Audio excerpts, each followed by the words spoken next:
May mga araw na mapapatanong ka na lang, bakit ganito? Ang dami kong effort, pero parang walang nangyayari. Nag-edit ka, nag-post ka, sinunod mo yung trending, ginaya mo yung format na viral, pero pagtingin mo sa views, tahimik. Habang yung iba, simpleng video lang, pero milyon agad. Masakit, nakaka-prostrate, nakakaduda sa sarili. Pero ang totoo, hindi dahil mahina ka, hindi dahil wala kang talent. Minsan, ang problema, limited originality ang content. Hindi mo napapansin, pero unti-unti mong kinukopya yung ginagawa ng iba.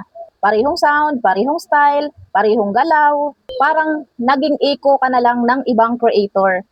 Oo, gumagana siya sa simula, pero habang tumatagal, napapansin ng algorithm at ng audience. Kasi ang totoo, hindi naghahanap ang tao ng pare-pareho. Naghahanap sila ng tunay. Yung may kwento, yung may pinagdadaanan, yung may sariling boses, hindi yung paulit-ulit na nakita nila sa iba. Diyan pumapasok ang salitang limited originality. Hindi ibig sabihin na wala kang kayang gawin. Ibig sabihin lang, hindi pa lumalabas yung ikaw mismo.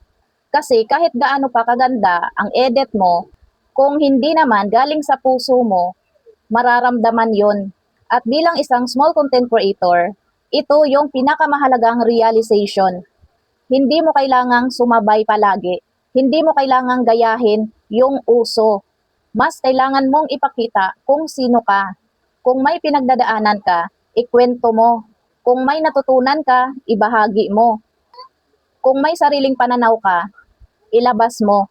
Doon nagsisimula ang tunay na growth. Kasi sa mundo ng content creation, hindi paramihan ng gaya, kundi paramihan ng totoong koneksyon.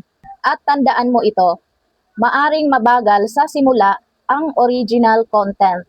Pero kapag kumapit, yan yung hindi basta mawawala. Ako nga pala si Lailani Cornetes, andito para mag-share ng tips, learning at real talk na makakatulong sa bawat small creator dyan.